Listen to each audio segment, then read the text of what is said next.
Yes. Good morning, Damien. Morning, Mike. Lovely to see you. Yeah, welcome to the Digital Marketing for SMEs podcast.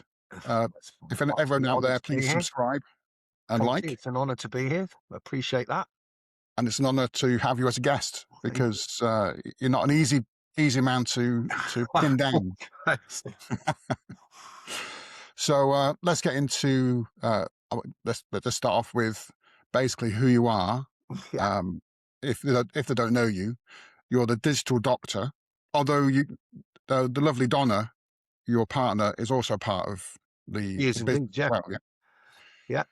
So So I own the Digital Doctor with my partner Donna, and we run services to help people automate things in their business to save time, become more efficient, capture more leads, better onboarding, inviting referral and feedback, and getting other types of information of how people consume and view and look at products, time, people, all this sort of things. Yeah. yeah, yeah, Intelligence as well is just as important. Do you know that yourself, Mike, is understanding yeah, what numbers actually mean and whether it's worth doing something, yeah. So how did you kind of get into Yeah. the automation side of things? So in 2013, long time ago, Long time ago. I started, I used to run health clubs, and I used to run health clubs all over the UK. And I used to train personal trainers to deliver personal training experiences to members of health clubs. And it was hidden behind a management diary. Someone books in with you, they turn up, we know they've turned up. And Yeah, it was always about how can we give this extra service. So what would happen is someone would come and they'd get some information about, I know, diet, nutrition, their exercise, how to recover, things they should be eating, the role of water and all this type of stuff. So I drip fed information, education between each appointment to encourage them to come back, because retention was a big thing in health clubs at the time. yeah, And I developed a 5-step one-to-one session program for 5 weeks. And what this did was we had something like 150,000 members across all UK health clubs, and it got published in Fit Pro Business, the findings that we got 35% longer stay of people who had completed the program, and that 35% longer stay over 150,000 members is about 4 months extra membership per person. So wow, that was a considerable amount of extra revenue by putting a service program in place. And if you do a service program that's not required on a human, you know, then there's not the cost of hours of someone doing that. Okay, there's a pack, there's information, there's content, as you know yourself as a content generator. Is that it's the extra piece that people weren't expecting. And then it allowed me to measure the staff, how good they were at getting someone to come back to the next session, or how good that session was in order for them to attend the next session. Obviously, people get ill and stuff like that. So there was something called a graduation response, a graduation percentage, how good you were at graduating someone to the next session, because that was what it was important. People by people, fitness and health clubs was all very much people to people. And so that's where I started automation. That actually goes back to before 2010. yeah. In Pioneer. 2013, well, just before then, 2008, I ended up owning my own health clubs, and there was a big property crash, and I lost 3 health clubs, which was all associated to my house. So I lost my house and everything, became bankrupt. Oh, crikey, that was a Blimey. big bang. Oh, So I then thought there must be a better way of doing health and fitness that doesn't require a health club, machines, power, building, changing rooms, water, saunas, all this sort of stuff, which are really a very high costly type things to run. And so the yeah, profit margin was very low on running a health club. As much as I loved working with people, it was a real drain. And in some ways, I'm glad, because then COVID hit and then everyone went bankrupt anyway. Or a lot of people did, unless you had a big covenant. But that then fast forwarded me to the birth of Footsteps. A friend of mine Mm. that I used to swim with, who was on Strictly Come Dancing. Oh, yeah. Yeah. I went to go and see him. I said, "Oh, this is great. People love dancing. What a great way to get fit." And I enrolled him and a couple of the dancers from the program and a couple of my mates who have been worked in the fitness industry for many years. And we created a dance fitness program that people could do at home.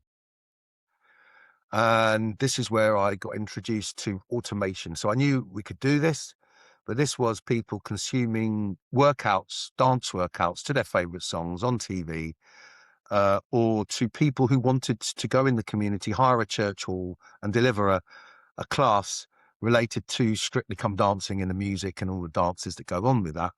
And in a very short space of time, 18 months, I think we grew very, very quickly. 36,000 members worldwide at one stage. Wow. And yeah, it was a real wow. You know, what Mm. could you do Yeah. from a flat in Dorchester? Yeah.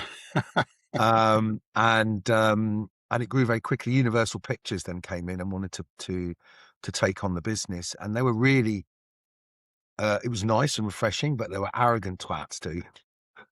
Because they were Universal, they just basically said the brand's useless.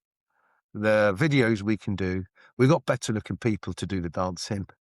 We can revamp this just tomorrow if we wanted to. But what they wanted was the number of people I had who were instructors teaching, the number of people who went to those classes, the number of people who bought dancewear off those classes, because that became the biggest income driver, was all the Mm. ancillary bits that go with it, DVDs, um, leggings, dance tops, and so on. So the actual value of the business was the data that it held. And I thought, oh, that's a very interesting thing, was that actually the value of that business, and this was pre-COVID, that's when I got out, was just before COVID. Stupid, because if I'd hang on and had COVID come in, you know, she would have exploded, because, you know, you would have had this home market just then had no other way but to be at home. Yeah. So, Yeah. you know, timing is such, that's my luck. I'm very good with things like that. But what it taught me was that, you know, the automation element to it was capturing data, was delivering content um, over the web, over the internet, using platforms which allowed me to deliver the classes, the music, an online shop which people got the stuff delivered to, and you know, it was, my God, you don't need a physical location. You know, and all this data that people have, you know, they bought the leggings, they might want to have the top that go with it. You know, you bought the Mm. jive, then you might like the cha-cha. Um, you know, so you had all these things where you could have an easy upsell or shift to, you know, you would like this as well. And we all see it on Amazon, don't we? I mean, Amazon Yeah. will be full of automation everywhere. Yeah. You know, to the supplier, to the delivery, logistics, and the whole thing. So there's a lot of stuff that the customers see, but then beyond that, there's also the onboarding and the whole process of um, fulfilling an order, and what goes on. Then post fulfilling the order arrives. Did they like it? Take a picture of you and your kit, do a best dance move, and so on. So that's how I became interested in automation, was really because I was fed up of, if people aren't coming to you, how can you make an online health a health product actually be in someone's homes, in their inbox, on their texts? Yeah. And that's where it was born. And then it wasn't until 3 years ago, actually, I decided to sell it commercially here. I'd never done it before. I'd always run it in my own businesses. And so I thought, you know what? The world's moving more towards automation. And automation really was the thing that brought AI to the forefront. Yes. What I find is that people are frightened a little bit of both automation and AI, and it can be done badly and wrong. We've all had the wrong emails from the wrong bank or the wrong supermarket and the wrong deliveries and things like this. And it can be a big quagmire, a worry. But I think that if you are a company that doesn't have some form of standard automation somewhere within your business, then you know, you've got a lot of staff costs, or you're not doing the essential things that you need to do. Yeah. Yeah. You know, so that's my birth in automation was a business owner that used it because he didn't have a lot of resource to make himself and the product look larger, serve a much larger market across country boundaries. Yes. And Yes. that's was the beginning of my journey. And you know, it's morphed, it's become more and more prevalent. And there's many more application software solutions. We're being absolutely bombarded left, right, and center with these solutions. I mean, which software do you use for I automation? originally started with something called Infusionsoft, which was back in 2008, was the leader in automation. In fact, people would call it Confusionsoft. It got rebranded to something called Keap, which is what we would know it. But there's been hundreds of different CRM applications, automation, workflow builders, and there's hundreds of them out there now. Go High Level, Zoho, Mondays, HubSpot, Active Campaign. I don't know. You could go over. There's lots and not. Yeah. They all use the same type of thing. You know, have you got for functionality to capture leads? And once you've captured a lead, what are you going to tell that lead through a workflow? Then there's decisions in that workflow which might send people down another communication path, and it's mapping all that out. And then, you know, someone becomes a customer. What's the habit before they become a customer? What things are important that they're looking at to give you that qualification that the customer's interested and engaged in you, so that when you reach out to that customer as a human, or they reach out to you, they've made the decision, they've already got some qualification to what you want. And then that time that you spent is time worth spending because you know a little bit about them.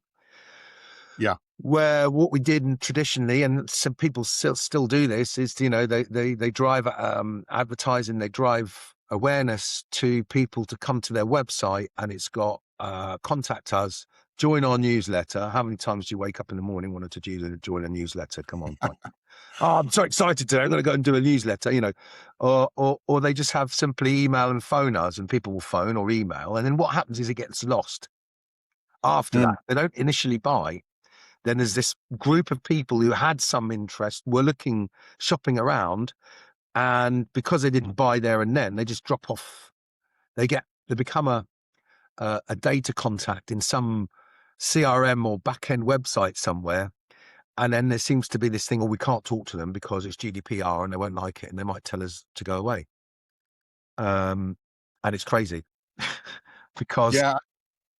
it's just crazy. So Absolutely.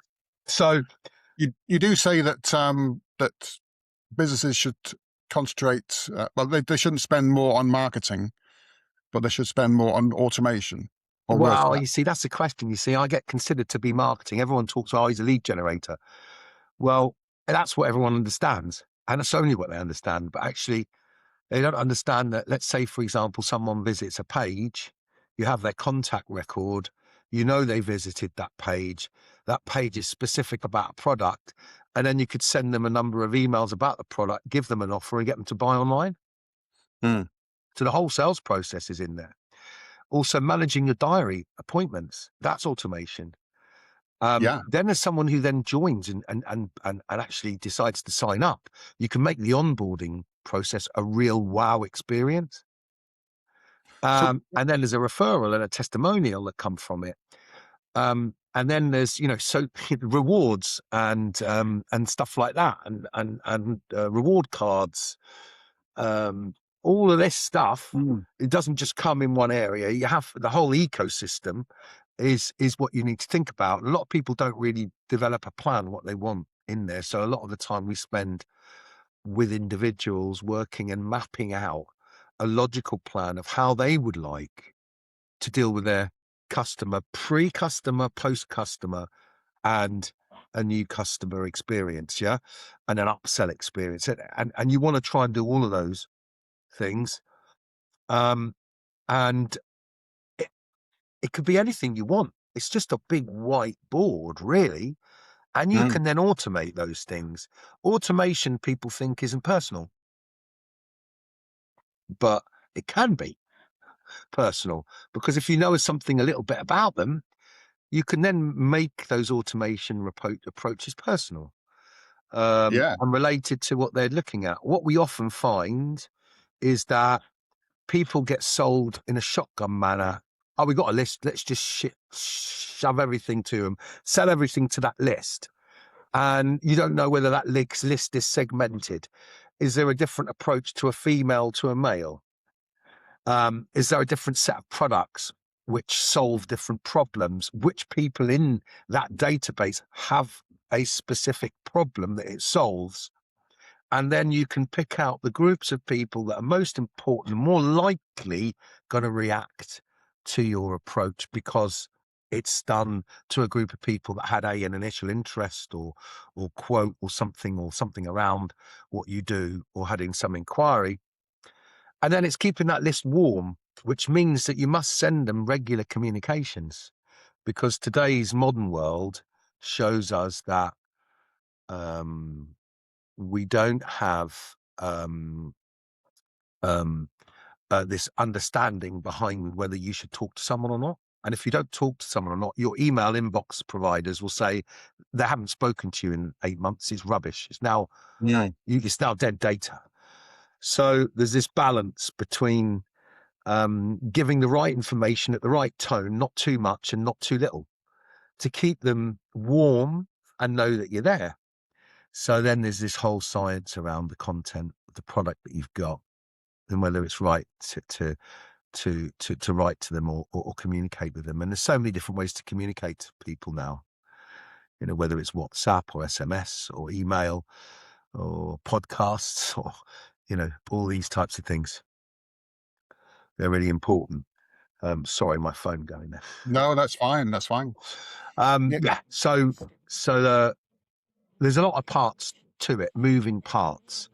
And a lot of people don't really understand that a CRM, automation, social media, Xero, financial software, job management systems, they all have trigger points where you can talk to your member, to your person, to your customer, to your non-customer, to your prospective customer. All of these things have trigger notes. You know that an invoice is paid. Well, why don't you ask for a testimonial once that invoice is being paid? You might find that some of the businesses is a repeat service reminder. And there's a time when that person's tire is due to renew, or haircut needs to be redone, or their nails need to be rebooked. You almost know how many weeks that those things would happen. So that's automation reminders that people might want to then buy off you again. And there is a rule that says, most of the money in your business already exists in the customers that you have. And that Yes. you spend time warming that up. And every year those customers buy, or every cycle, those customers buy more off you. That's where your real money is. That's what you need to protect. Then you doing it well brings in other customers, because your reputation and your number of Google reviews or Trustpilot reviews go up and so on. There's lots of businesses that always have some form of follow-up or annual review or a reorder process. And I think you'd be surprised the number of small businesses that do not do this. They just look for the next person, They get busy, the pipeline dries up, they stop doing any advertising. Then they don't get busy and you think, oh my God, there's a big hole. I now need to find all these people. So when you're good and when you're busy is actually the time to market. Yes. Yes. And I mean, marketing these days is such a large thing, Mike, because you're a marketeer in many ways, because you're dealing with that platform of social media platforms. Yeah. And there's so much you can do in there, polls and questions, discussions, engagement is different. It's not just, this is my product, buy. There's a lot more to it.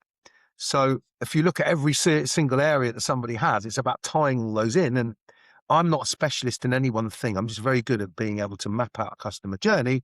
And then I've got great people around me that then build it all and make sure it all works. And then, you've got a nice ecosystem that you can rely on that will do the same thing every time. No matter what new staff you've come on, that service, that automation will act as like a skeleton, a roots of a tree for you. Yeah. Is there any place where a business should start with automation?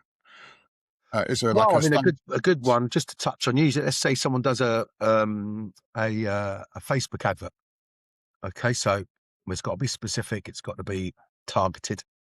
It's got to be for your type of client group that you're looking for, and it's got to match that. The graphics, the feel, the wording. You can use things called instant forms, or you can, in certain places, plug your account into the CRM. And as people fill in their information, it drops into your CRM. So this is a lead generation, easy lead generation. The other one is a simple lead magnet. So if you've got something that solves a problem for your customers, your lead magnet might be some free offer to give them the tips on how to deal with these problems. And they'll give you some information, a name and email, maybe a phone number.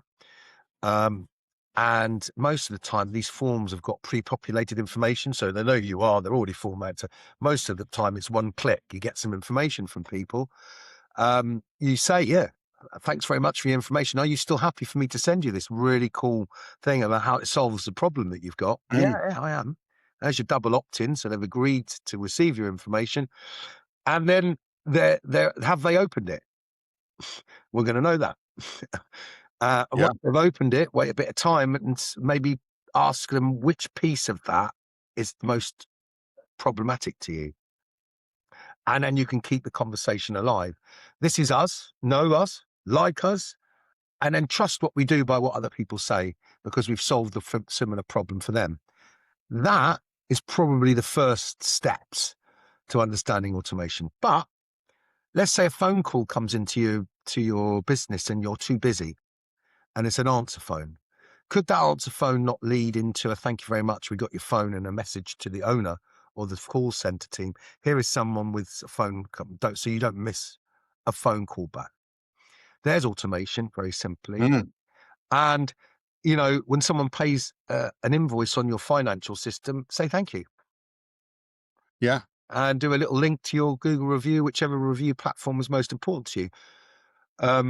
Diary, if you require diary management, if you require book time in your diary and you want to drive that and make it easy for people and customers to choose time to speak to you, then diaries is a very simple appointment management, confirmation, give more during that process. So they're what I call the typical, must-haves Mm, in yeah. automation. I like it. I like it. And what then happens is that things get bigger, because you think, why? So if we could do, yes, you can do that. So if I knew the date, this is something happened recently, of someone's mortgage, yeah, and I know that in 7 years, the average time that someone sells their house is 7 years in the UK. So if you've got for year 5 and 6 as a mortgage broker, it would be really good advice to contact that person and say, look, you've had your mortgage for 5, 6 years. Has your house got increased in value? Could you remortgage it and stick a great big extension on the back and double its value? Or is it time to move on, sell up?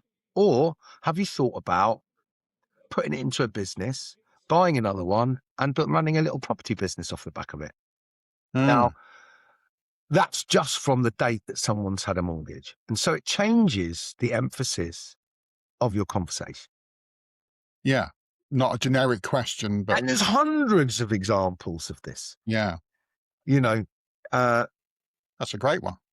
I mean, Yeah. dentist 6 monthly checkups. You used to Yeah. get Yeah. something in the post sent to you. If you had an X-ray and it showed that there was possible decay, it was on a file somewhere. There's no reason to say, look, it's been 6 months since we took this X-ray and you've not done anything about it. Are you going to wait for the Mm, pain, or should we deal with it now? yeah. Yeah. I don't A know. good, I'm pulling stuff here. Out. yeah. Yeah. No, because your philosophy, I would say, or your motto is attract, engage, convert, and delight. That's correct. Yeah. So Set up our website. Thank you, Mike. yes, I did read your website. So the delight bit, Yeah. can expand on that? So the delight, wow. Okay, so you've sold something to somebody. They've purchased you, they like you. And that experience of onboarding is really important, because if it's easy, it's fast, it's simple, and it provides results for them instantly, then they're going to say, well, I've got what I paid for. So how do you delight them more? Why don't you give them something extra? So often when I do an automation, I'll throw in something called great to meet you at. And it's great to meet you at.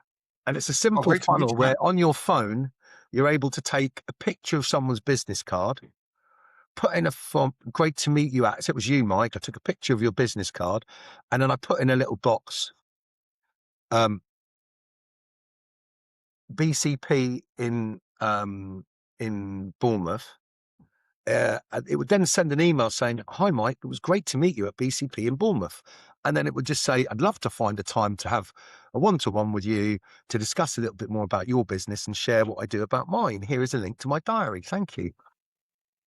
Yeah. So that's an extra piece of funnel I'll give someone, to a business owner that wants to go, oh, I can capture people that I meet out and about just by grabbing a business card and sticking it into a system. And then you can take the business cards and you can throw them away.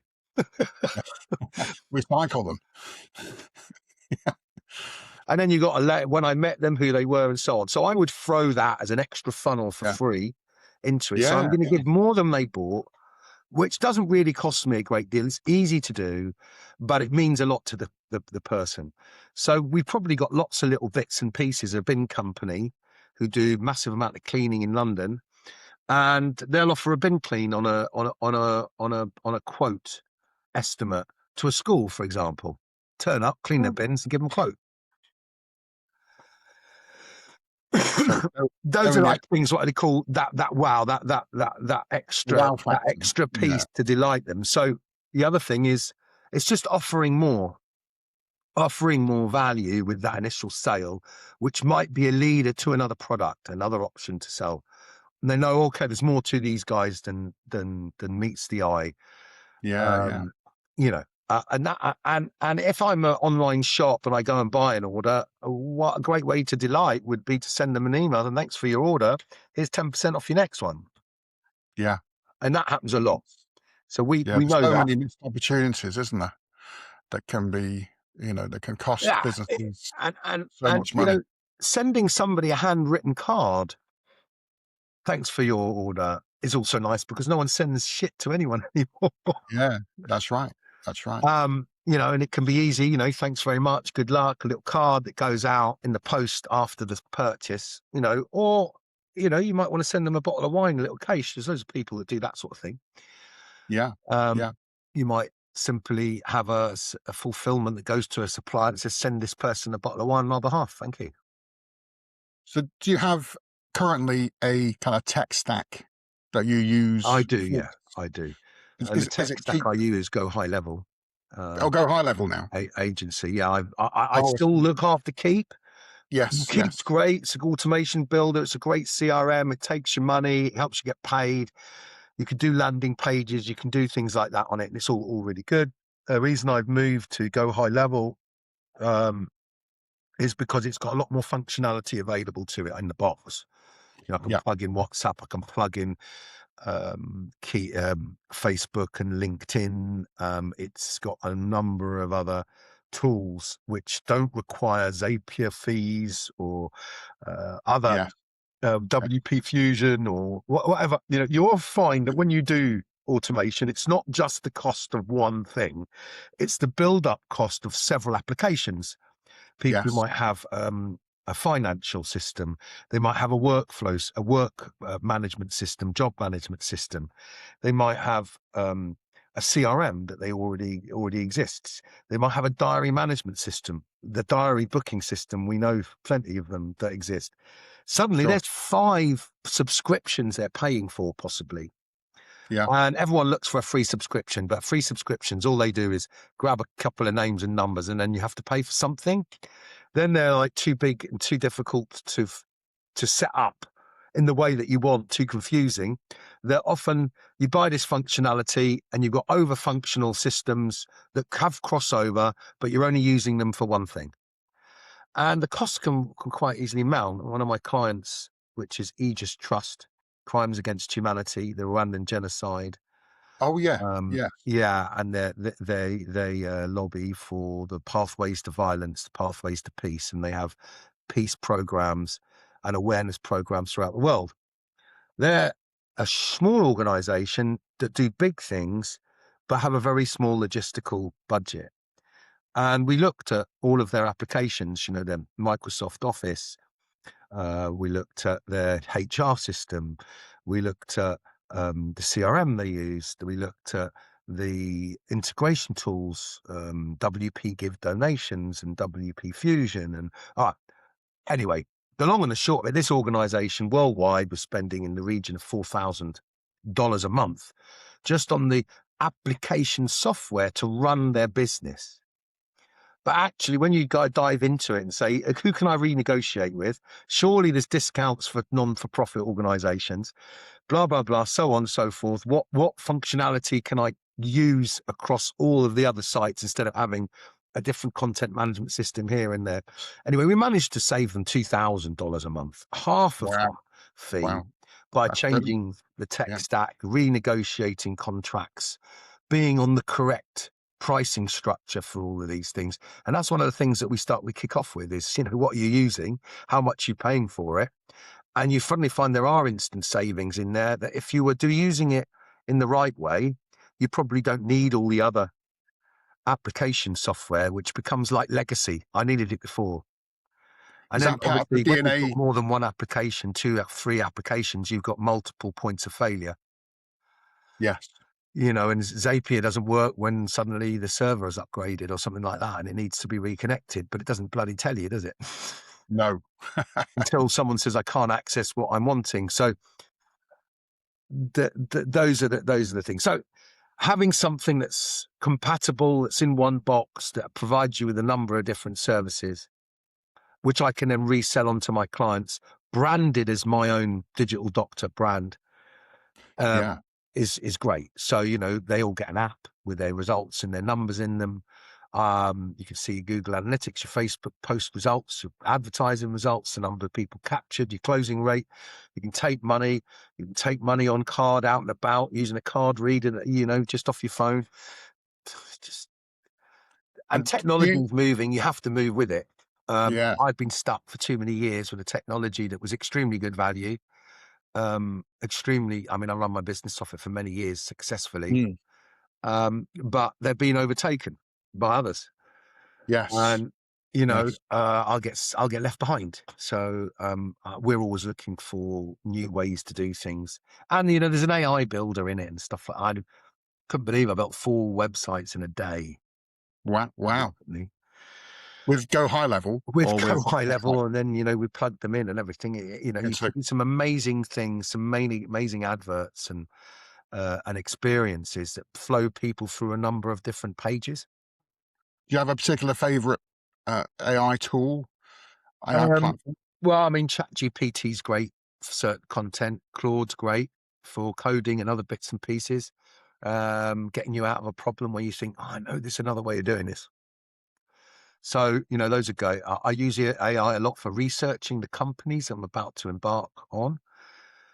Or I research on companies before I'm about to embark on them by going to them and saying, look, I've researched the company. I understand these things. These must be problems for you in these areas. And then they go, yeah, they are. Oh, okay. So what are you doing about them to solve them? And have you ever thought about this? So that's great from our perspective. Yeah. Yeah. Replit as well. I've watched that e-commerce stores being built in AI, which is interesting. Although some of the sizing problems on mobile or cross device, but you just have to go in and take that piece of AI work and just make sure that it fits well and it's tidied up appropriately. Yeah. Absolutely. So you touched on charity work, so it's probably a good time to go over your charity Yeah. work. what Okay, you do, yeah, clarity, and it's an interesting one. So actually, it's called walkinginmemory.co. In fact, this is a high-level website. If you go to walkinginmemory.co, you'll find that there's a group of us who walk around the Isle of Wight, 90 miles in 3 days for wow. British Heart Foundation, specifically around women's heart health. My late partner was very young and she passed away at 37 from an unsuspected blockage in the heart, which got in her valve, broke her valve, and she never woke up, Mm, which is a very sad thing and quite mind numbing, body numbing, to try and work out how the hell do I go next. And, it's amazing how life is. You think that's the end of it and love and life, and you can meet somebody just when you're least expecting it who loves automation, and then you have a new life, But yeah. I do this walk to raise money and awareness for women's heart health, because it is different to men's. Mm, And it's a great time to get away with a few friends of mine that I don't see yeah. very often. Yeah.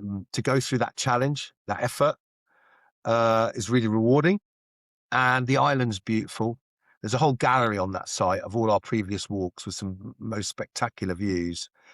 And we go on the Friday of the last bank holiday in August, and we come back on the Monday. And you walk about 8 hours a day, 7 to 8 hours a day, and then you Wow. drink a lot of beer, and then and then you get up in the morning and you just do it again. Wow. Wow. um, So there's going to be one this August. there was one in this August. Yeah, it's only just went up live recently. It's up live now, walkinmemory.co, so you can either join in the walk, say you'd like to join in the walk. Our first practice walk is around Portland Island on Sunday morning. And we do some training walks leading up to that, getting longer and longer and longer. And then we head off to Southampton on that Friday, is it the 29th or something like that, of August. And then we get the Fast Cat over there and we walk anti-clockwise. So the first from Okay. cows Yeah. to freshwater is our first run. And we Yeah. get to see the beautiful needles on that walk round there. Yeah. Yeah. And Wow. then at the second day, we walk all the way along the south of the island, which is 10 miles of pristine beach. And then it goes up into up some horrible cliffs at the end, up to Sandown, which is at the end of the day a bit of a task. But once you get there, the beer is fantastic on Sandown Pier. And then we get a little minibus that ferries us the walkers food and stuff that's needed as we go around, and takes us to and from the accommodation that we booked there. So that's the thing. We raised about 6,000. Last year I couldn't do it because I got very ill and ended up having an operation and just wasn't well enough. So Mm, I took a year off last sabbatical. yeah. Yeah. And this year I'm going to do it again. It's great because it gets you out. Weather's nice now, and our coastline down here is just gorgeous. It's stunning. It is. Yeah. And it does something for the heart and the mind and the soul. Mm, And when you share it with others who are also challenging themselves, there's some good banter, some great conversations, some great notes. So there's a list already of some of the walkers that have signed up on that. And I'd like to see if I can get a few more people that would like to come and put their feet one in front of the other, take a weekend away, and offer their time up to raise some money for the cause. yeah. Well, I'll put a link below the interview when it's published, Thank you. and then we can publicize it a bit more. Lovely. Thank you. It's a great cause. Yeah. So we'll now do a quick fire round of more informal questions, if you Yes. don't mind. So your favorite band? It's The Who. Love The Oh, Who. Always loved The Who. I wish I was in the band myself. No, I like The Who. It's probably the best suits my character because I've got a bit of ADHD and I'm a bit of a crazy guy, and I do like that. But The Who's my favourite band. They're followed by Pearl Jam. okay. Favorite Who member then? Favourite Who member? Well, it's got to be the mad drummer Keith Moon, but I do like all of the characters in that band because they're just geniuses at their own thing. It's a bit like automation, you see. Everyone's got their own specialist area that makes it complete. Yeah. But yeah, I love them all really. And then Eddie Vedder, I always liked Eddie Vedder from Pearl Jam. He's just got one of those lovely hairdos, which I don't have. I mean, Yeah, it's more Phil Collins yeah. here, isn't it? And me.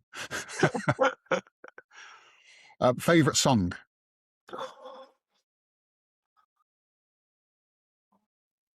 I mean, won't, I love Won't Get Fooled Again, but the one really that I'd like to put on here would be Young Man Blues by The Who. I'll have to It was check that written one by a out. guy called Mose Allison, who was a jazz sage and been rocked up seriously. So I said, a Okay, young man ain't got nothing in the world these days. The fantastic drum fill. But anyway, that's my favourite. great. Favorite food? Bolognese, fish, bolognese, Italian. I love Italian food. But I like all sorts of food. But I like Italian food because I've got a Sicilian background. I love the family in the way that food is an important part of that. And I love cooking it. So just for all those reasons, that's my signature dish. I enjoy making that. Good. Favorite TV show? Oh, crikey. Don't really watch TV at the moment. See, TV is different now, isn't it? It's more about looking at current affairs for me, what's going on in the world and using other people's news collection. But if I was to say a favorite TV show, crikey, it would be quite a good one. There's so many. If you were to say the recent ones, I have to say I really enjoyed Celebrity Traitors recently. So Right. that's up there. I never really watched sitcoms or anything like that. Never been one for that. I've been sort of like the Dave Channel, Curse of Oak Island, and just Wicked Tuna programs that are about people doing weird things. Alligator Men, that was good. Stuff like that, real proper sort Yeah, of like yeah. Dave Boys TV. The girls would hate it. Okay. Favorite film? I was asked this the other day, and it's got to be Dodgeball for me. Dodgeball or Internship. One's about Google, two lads losing their sales job and then becoming Google interns at a I've not ripe seen that. age. But that's fantastic. Internship, well worth a watch. And then Dodgeball, just the old comedy about the knockdown guy and how he rises. Favorite color? It's got to be red for the Arsenal. Oh, that's the next question was favorite football team. Ah, So yeah, well, Man United, or Man City rather, I do apologise. Man City may have handed us it yesterday, but we're close. I get nervous. Football fans, it's a horrible thing to be because only one team wins and everyone's going to be disappointed, aren't they? So yes. it's one of those things. But yeah, I'm an Arsenal fan, always have been. I come from North London, used to go and get the bus from Edgware to Wood Green and walk to the old Highbury and sit on the clock end before there Oh were God, yeah. all-seater I, stadiums, 100,000 people in these places before Hillsborough. So yeah, I was brought up with that, loved that. That's my team. brilliant. Well, thank you for answering those questions candidly. Uh, Yeah. so, where do you see the future of automation Well, I in a think it nutshell? become a must-have when people set up their business. When people do business plans and plan out how they want to come across to their clients, their narrative, their unique selling point. What do they want to give to that client that's slightly different? You're going to look towards technology. You're going to look towards apps where people can access your products easily on phones, and it will become more prevalent. People will need it more, and those that don't do it will fall by the wayside and find it difficult to make money. There will be a time when I think we'll all become blind to it because it's just become standard protocol. A website is not a website without those forms going somewhere. Yes. And the amount of people I hear say, someone said to me the other day, Damien, I don't need it. I'll just put my email address and phone number on the website. Yeah, which is to me a waste of spent on the website. Yeah. Okay, people can call you and do that, and that's fine. But a lot of people, you don't really capture a lot from that. You capture more out there doing advertising stuff off posts, talking to people. Networking is a massive, important element to it. But Yeah. when you meet someone, you put them in a great to meet you at program and they're in the system, they're a great way of doing it, rather than sitting around with, hundreds of business cards in your hand around your desk that you do nothing with. And you go, who was that person again? Yeah. So I think it will become more and more part of a website build. So when I do work now, I work with a couple of different people, mostly web developers and other people who are marketing, sales, sort of like technology sales individuals. They'll call on my services to complete the project. The website gets plugged into something that has a workflow on it that's got a narrative that the client likes, and a number of different steps that allow you to engage with that client more than just an email. So if someone's watching this and they want to contact you about automation or improving their automation of their business, what is the best way to do it? Well, they can go to the website and they could download one of those free bits of advice. There's a digital health check, which you can find out about. There's 25 things you can automate. And there's Ask Donna a question. She could go and ask Donna any question you like and she'll send you an answer. Wow. So those are the types of things you can do to contact us, or you can simply drop us a line at Damien@thedigital.co.uk or Donna at thedigital.co.uk. And we also have a phone number on the website. You can contact us there. And those are the different ways that you can find out a little bit more. Brilliant. Thanks, Damien. You're a It's star. been Mike. really Thanks very much interesting. for giving me the opportunity to talk to you. Oh, you're welcome. And you gave lots of value to the viewers and listeners too. So, catch up with you soon. Well, yes, we must do. It'd be nice to do that. Yes. Something a bit stronger than a coffee. Yes. A few bevies. Wonderful. Thank you very much, Mike. You're a star. Cheers, mate. Cheers. You take care. Have a good day.